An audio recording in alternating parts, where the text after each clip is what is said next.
Since the Clean Air Act, with the Senate voting to reduce carbon emissions by 40% by 2030 is part of inflation reduction legislation. California has a goal of getting 5 million ZEVs, or zero emission vehicles, on the road by 2030, and a major step forward has just been taken to accelerate that objective. Gia Vason is live with me to explain. She's the Assistant Deputy Director of ZEV Market Development with the state's Go Biz office. Good morning to you. Good morning. Valley Clean Air Now, otherwise known as ValleyCan, is a nonprofit that works to improve air quality and quality of life in disadvantaged communities between Lodi and Bakersfield. ValleyCan is now about 8 days into a new outreach effort to low-income drivers in the San Joaquin Valley to make it much more practical for them to drive cleaner. What's going on here? Yeah, it's a great program. So GoBiz was really excited to be able to give a $2.5 million grant to Valley Clean Air Now, ValleyCan. And a part of this program is it's really focused on disadvantaged communities and low-income communities and helping to provide access to zero-emission vehicles. And yeah, so this particular program is offering contactless debit cards to 100 residents there to be able to more easily move about their mobility needs. So they can use these cards however they wish, and it's intended to help them be able to fuel their cars more easily. Across the range of household income, charging some of these ZEVs is at best challenging and, frankly, at worst prohibitive. And I'm talking about much more than having to plan just which charging station to hit on the way home. 10.3 million Californians are unbanked, so they don't have the debit cards needed to use at public charging stations. And you just referenced that a little bit, but I think a lot of folks don't realize that when we're talking about this very new network of public places to charge, that there's a hurdle of just not even having a debit card.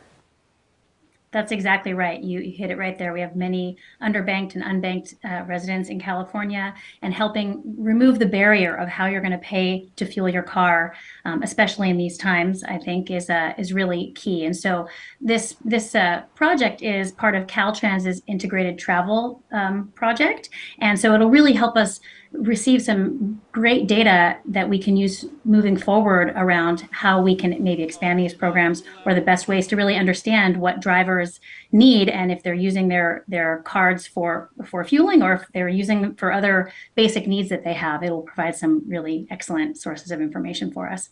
Gas prices have dropped by about 80 cents over the last few weeks, which is good for anybody still in a gas-powered car. Even lower fuel prices, lower repair, and lower maintenance costs are the selling points for switching to a ZEV, but you have to get the car first. And there's a $9,500 grant or stipend available to get drivers into this mode of transportation. That's exactly right. In fact, there are many kind of incentives, $9,500 for lower income communities and residents and drivers.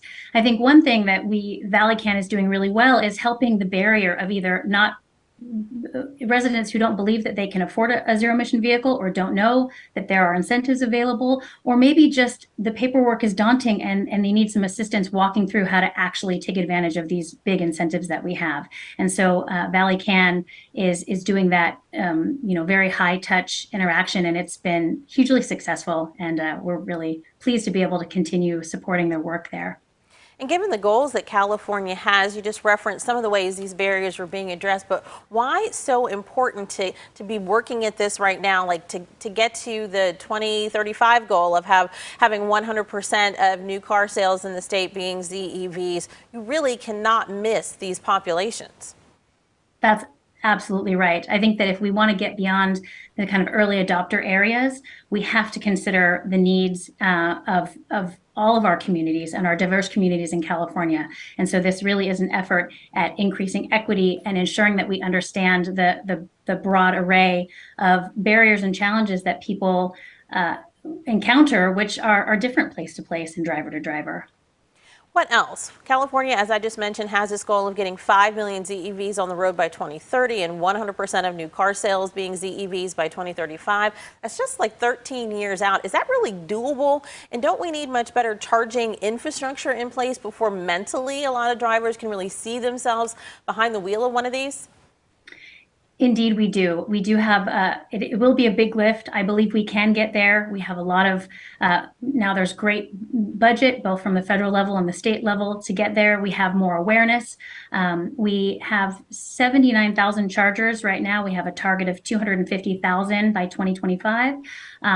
And we're learning more and more as we go. And so our GoBiz helps to try to permit streamlining, and get infrastructure on the ground more quickly. So I think that we can get there, and we all need to keep moving as quickly as we can. Yeah. A lot of people think this is very intriguing, wish they could figure it out. We know that GoBiz is there as a resource to help them do it. No matter what the household income level is, there is a place for you. That's what California is saying in the ZEV market. Thank you so much, Gia. We appreciate you. That's right. Thank you for having me.